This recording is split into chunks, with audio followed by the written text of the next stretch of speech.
welcome. This is Sunshine Report on Osrc Television. My name is Oyumi Ayinibara. The Ayedatwa administration has been commended for its early strides in governance, particularly infrastructure development. Former federal lawmaker Senator Bodiola Jimoke, who led a group of leaders from the northern senatorial district of the state on a quarter basis to the governor, hailed his performance, urging him to prioritize equitable distribution of development across the state and intensify efforts in tackling security challenges. Governor Lucky Aiyedatiwa, who reaffirmed his administration's commitment to the protection of lives and property of inhabitants, said military personnel are being deployed to flash zones in the state to tackle recent security challenges. Government House correspondent Wahab Akbali provides more insights on the visit. Former federal lawmaker Senator Bode Olajimoke led the delegation of leaders from the northern senatorial district of the state on a visit to Governor Lucky Aiyedatiwa in Akure. The courtesy visit at the office of the governor was aimed at meeting minds with Governor Aiyedatiwa on how to further enhance the state's development. Senator Olajimoke, who applauded the strides of the Aiyedatiwa administration, particularly in infrastructure development, urged him to intensify efforts in tackling security challenges facing the state. The former lawmaker stressed the need for security trust fund through an executive bill and thanked the governor for the proposed conversion of Rufus Giwa Polytechnic Owo to University of Agriculture. You have started this 4-year journey on a sure footing. You have clearly defined your priorities, namely the welfare of the citizens, the weak and vulnerable, the workforce, as well as the socio-economic repositioning of our dear state. Added to these are the numerous robust social and physical infrastructural programs and urban renewal in our various communities. Governor Lucky Aiyedatiwa, who emphasized that the protection of lives and property remains a priority of his administration, assured of even development across the state. A lot is being done, not just with Amotekun alone, but with all the other security agencies. Just about a few weeks ago, we put a place at Auga, and about 150 military men have been deployed there. That is Nakoko North. We renovated a building for them so that they can have a place. 150 soldiers are currently there to tackle insecurity from that region, Akoko, Axis, and all that. The forest area, where they also have a portion that borders Ekiti and Edo, Ago, Oyinbo, where they have a caution about a month ago when we're having, they were attacking the community. As we speak now, we have a base there. I'm on telephone, the military. There's a mountain in that place, under one rock, they normally hide to attack. They climb to be able to see our men. Anytime they are approaching, they begin to open fire on them. We have taken over that mountain and we have our duty. We're also thinking of recruiting more hands, especially in the Amotekun Corps, so that we can increase the number. But all this brought down to increase expenditure at the end of the day. So we have to look at our budget very well, especially now that we have implemented minimum wage, which is consequential adjustment. It's been really tough, even though allocation has increased, expenditure has increased with that minimum wage implementation. So these are issues we are battling with to manage our resources so that we don't leave huge debt for the state by the time we'll be completing our tenure at the time God will want us to live here. Setting up of security trust fund so that we're able to have enough resources to procure equipment, technology to fight insecurity. I think it's the direction we'll look at really. Highlighting the importance of traditional institutions, Governor Aiyedatiwa assured that royal fathers will always be carried along in his administration, acknowledging their roles in grassroots mobilization and development. The governor restated his dedication to prosper the state and the people through purposeful leadership. Wahab Bankole, Osrc News. In a bid to reshape the future of agriculture in the state, the government has called on all farmers across the 18 local government areas of the state to register in an ongoing open-ended farmer census. Addressing journalists at the Cocoa Conference Hall of the Governor's Office in Akure, the Senior Special Assistant to Governor Lucky Aiyedatiwa on Agric and Agribusiness, Mr. Wemimo Akinshola, noted that the registration is not just a formality, but for the government to have a database of the farmers in the state. Akinshola commended the effort of farmers in tackling food scarcity in the state, noting that Governor Aiyedatiwa had declared an executive order on agribusiness as part of efforts to reposition the agricultural sector with land banking as a major focus. He emphasized that the exercise is continuous, without a time frame, and is open to all farmers irrespective of political affiliation or financial status. The rise in alms begging and the visible presence of mentally unstable individuals have reached an alarming level in our capital of the state. The issue has become more prominent and concerning, raising safety, environmental and public health challenges across the city. To tackle the growing concern, the Ministry of Women Affairs and the Ministry of Environment have pledged to collaborate and implement lasting solutions aimed at restoring order and enhancing public safety in Akure. OSRC's Abidini Akinrutoyi reports. Akure is currently grappling with a pressing social issue, the increasing number of destitutes, including beggars and mentally unstable individuals. This situation poses not only a social and public safety concern, but also brings economic and environmental implications. A shop owner at Old Garage shared his frustrations, citing the impact of these individuals on the environment and their disruptive presence in the area. As they did it like that, normally as a stand there, supposed to feel and say something they now so we they collect them every day by the kata, everything. We don't get choice. And if we just as in address them, come on there, abuse shift all those things, go say them, come on there, come line up. A resident, Samuel Oluwaleke, also raised concern over the nuisance and occasional harassment by beggars and mentally unstable persons in the neighborhood. Gẹ́gẹ́ bí ẹnìkan tí mo jẹ́ bí leader àwọn ọlọ́kadà ló gáràjì bí wàhálà àwọn tí máa ń pọ̀ ìgbà míì gan wọ́n máa ń pọ̀ sí hold up táwọn tó bá ń gbé máa jẹ́sì gan kọjá ń gbà mí wọ́n tẹ̀ ti dá wàhálà alẹ̀ níbí ìbà níbi last month tó jẹ́ pé díẹ̀ ló kù kí mọ́tò pàkan nú wọn so gbogbo kíní yẹn ni mo believe bó yẹ kí ìjọba lè wá nǹkan ṣe sí kán tiẹ̀ kó wọn kúrò even though bọ́n ṣe wà ń bẹ̀ yẹn gan olè lè ṣàṣàárín wọn kidnapper lè ṣàṣàárín wọn bẹ́ẹ̀ kán máa fi bójú kán máa fi ṣe gbogbo nǹkan ìlú dẹ̀ ti lé. This concern was further reinforced by disturbing incidents during the filing of these reports in which a beggar assaulted a cameraman on duty. To curb the menace, the Director, Social Welfare Services at the Ministry of Women Affairs, Adebayo Oyegunwa, highlighted some recent measures taken to reduce the number of destitutes in Akure. Wọ́n dá wàhálà alẹ̀ ẹ wo orílẹ̀ tó ṣẹlẹ̀ ní ìsìn báyìí nígbà tó jẹ́ pé èèyàn ń béèrè ọ̀rọ̀ lọ́wọ́ wọn kámẹ́rà wọn ó dẹ̀ dayọ̀ sójú ẹ̀. You recollect within that period of October, November, we evacuated a lot of them, and by the time we did that, we later found out that they came back, and it's not as if the number of these vegans are from Ondo State. You observe that we are within the circle, we are being circumvented or surrounded by some states like Ekiti. We have Edo, we have Osun, we have Lagos, and some other neighboring states. But at the time they evacuate their destitutes, they will bring them to Ondo State. Oyegunwa also pointed to some of the root causes fueling the increase, stating that tackling these underlying issues is key to sustainably reducing the number of destitutes and enhancing public well-being.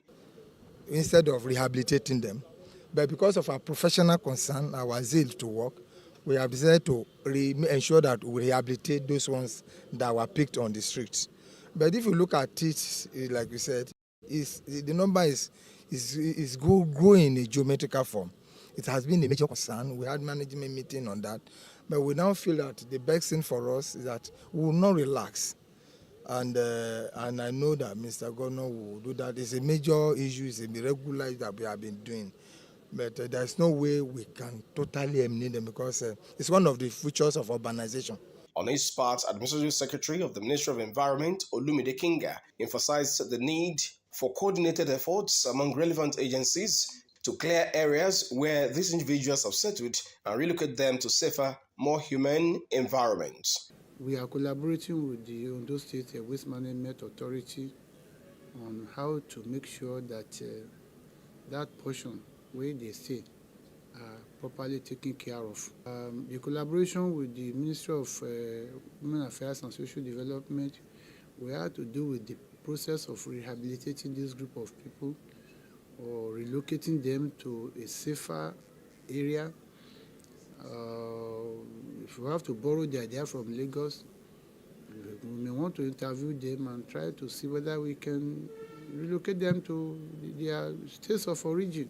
With sustained efforts to address the root causes of this menace, the state government and community organizations aim to reduce the prevalence of begging and improve the quality of life for all residents. Towards ensuring equal opportunity for the less privileged in society, a non-governmental organization known for impacting lives positively, Tomiwa Aregbesola Foundation, has empowered youth and widows in the state. 60 youth drawn from 6 local government areas of the state were empowered with equipment to enhance their skills, while 50 widows benefited from kits and cash policies. Joy Pius reports that the initiative is in partnership with St. Gabriel's Acquisition Empowerment Foundation.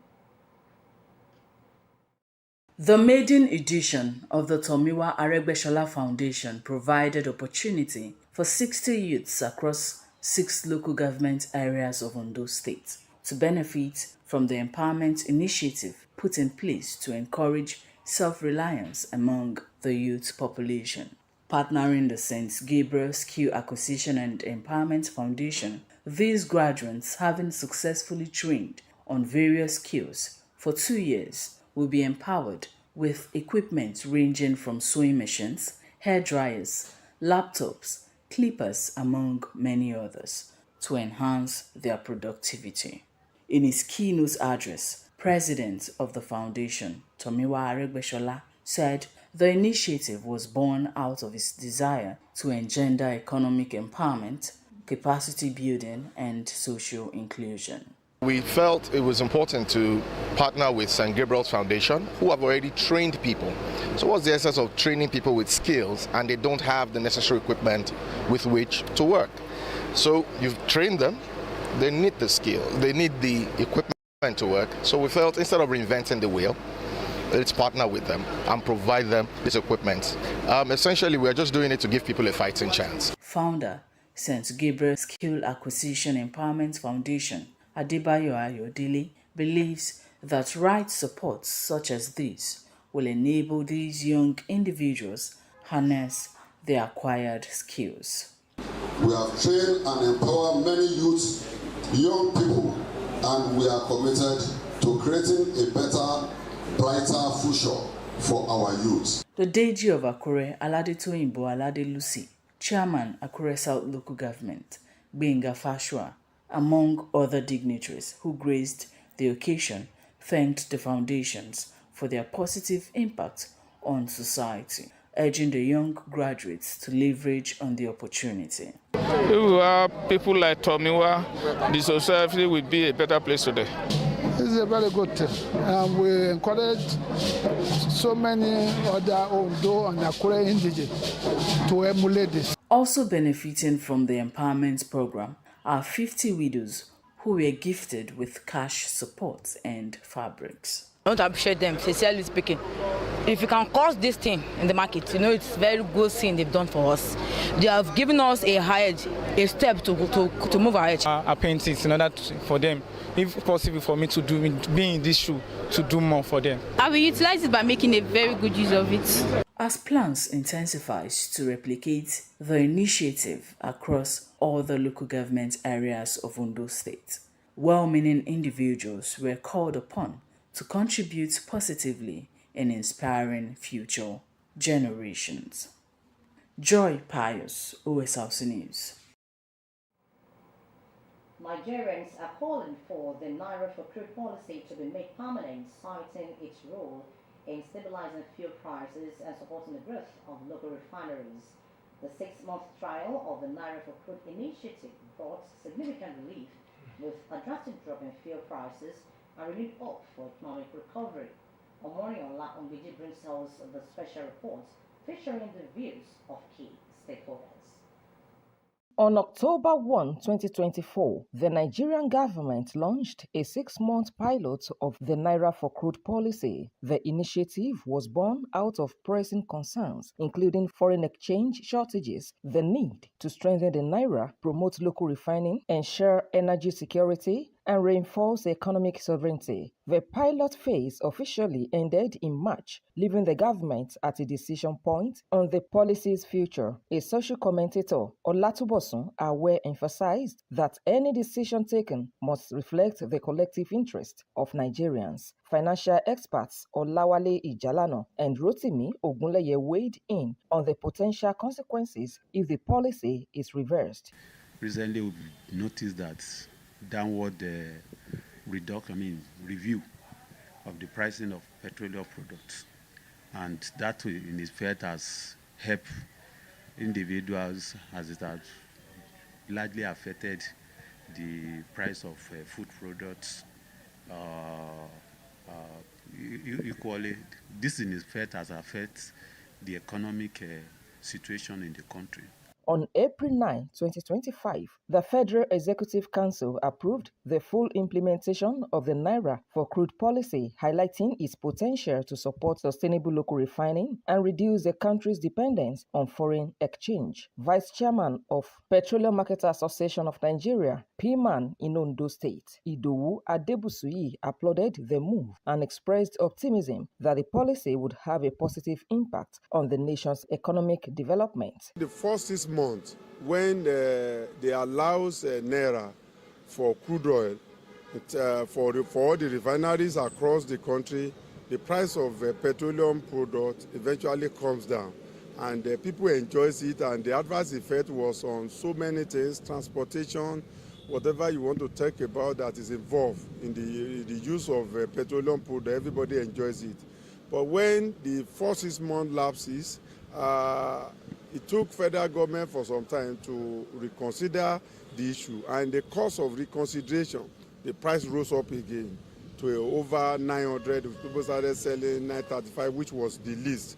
While the Naira for Crude policy has yielded visible benefits, including fuel price stabilization and a boost to local refining, its long-term sustainability remains under review. Omoniola Ongiji, Osrc News. Governor Lucky Aiyedatiwa says his administration will continue to prioritize all-round development that would impact positively the people of the state. The governor said he is committed to policies and programs that enhance growth and development through tourism.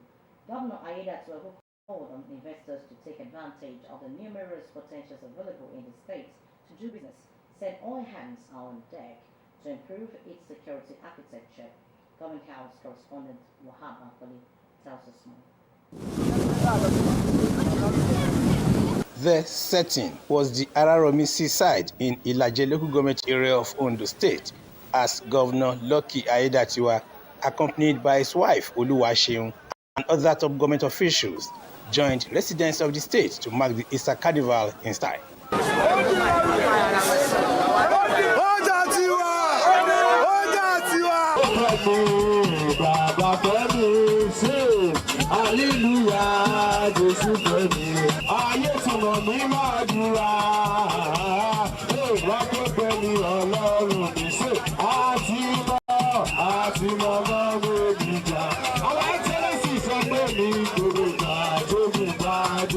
Everybody say, I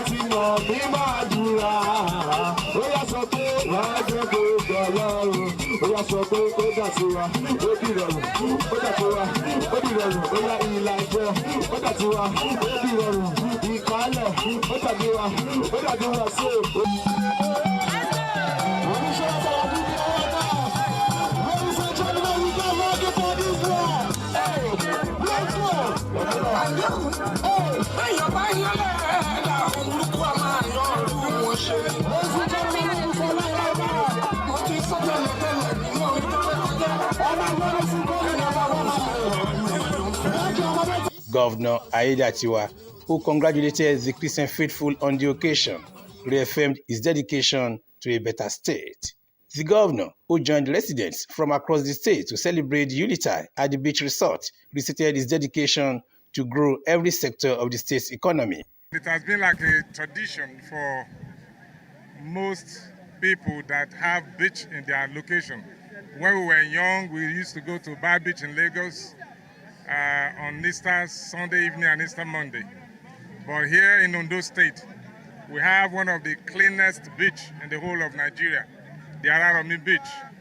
And as governor of Ondo State, I'm here to celebrate with the citizens of Ondo State. In their thousands, they are here. They've been here since some have come early in the morning, and they are still here. Some came in the afternoon, and you can see the crowd at the beach. They are happy, they are celebrating, and I've also come to identify with them, to celebrate with them. And not just only my people from Ilaje local government, we have other indigents of Ondo State from the various local government down to the north. Aiyedatiwa, who called on investors to take advantage of the numerous potentials available in the state to do business, restated his resolve to improve its security architecture towards overall growth and development. Also calling on investors to come here to build resort. We have enabling a fantastic road from Igbokoda, no single pothole. We are building infrastructure for the people, electricity, road, good water. All of them is here. You can come, you can see it's a whole lot of business. The economy of this place is huge. So I'm inviting investors to come and see for themselves and do something. Just approved the construction of a 10-kilometer dualized road from Akure down to Idore, so that people can access Idore Hill with ease. So that is one place that